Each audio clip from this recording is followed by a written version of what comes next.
Oh, what am I doing? I've got a bit out of... This is not doing the normal way I'm flashing the badges. Normally I go straight towards the control panel, but I was pulling back for some reason. Yeah, it looks a little bit different, I suppose. Anyway, I've got something interesting here. So it's A3 size, or it's actually a little bit bigger than A3, but anyway, we're just going to make this one interesting. Alright. Okay.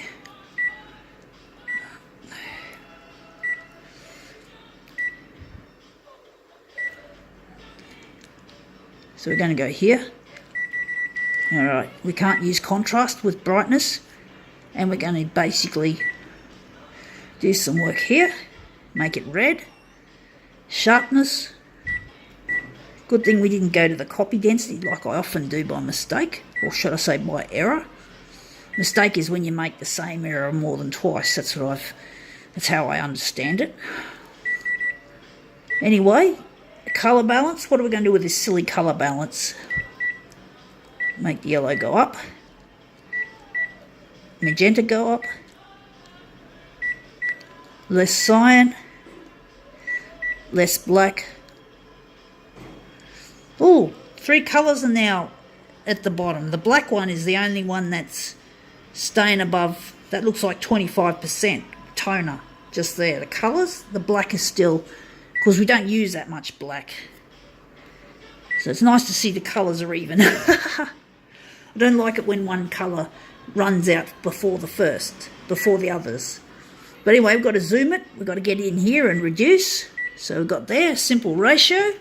And we got here an old Moog synthesizer album called Popcorn. I think it's a Moog synthesizer. It doesn't say.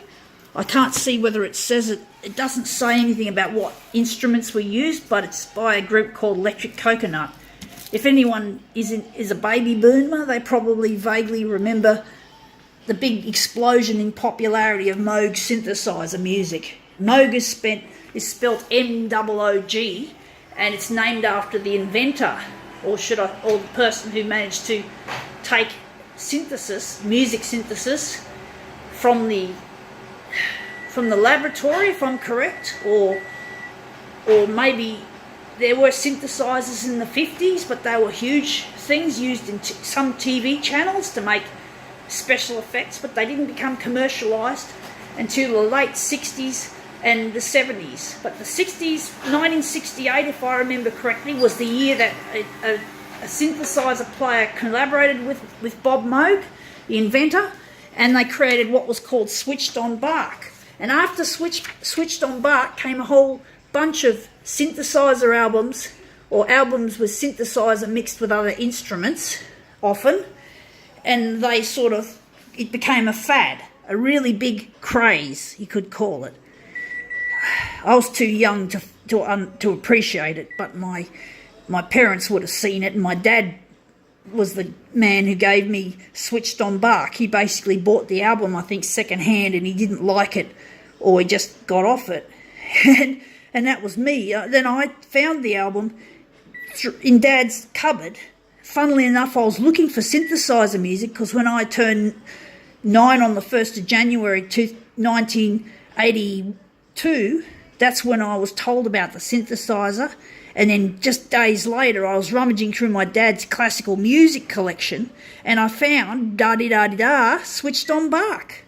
Isn't that amazing? And I didn't even know what a synthesizer looked like, but I imagined it had joysticks and controls, or mainly joysticks, I don't know, but I managed to identify that instrument, or maybe it was because it was written on the cover, and I tried it, and when I listened to it, it was like, whoa, blew me away. So it was a really good start to my appreciation of synthesizer music, was Switched on Bach.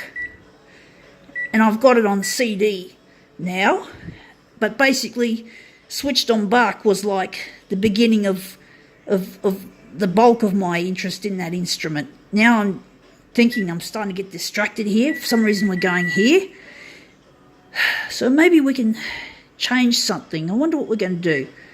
And working with colour on this machine is like synthesis. It's like a form of synthesis. We're already up there. So just trying to fart around here. Do we want that much black? I wonder if we can strip it.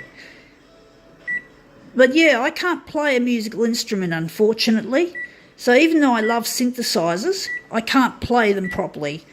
I don't have the ability to play music without making mistakes. So I don't basically have that ability, but I'm good with photocopiers. And photocopiers are like synthesizers because they got all these fucking controls, and it's just amazing what you can do with these machines.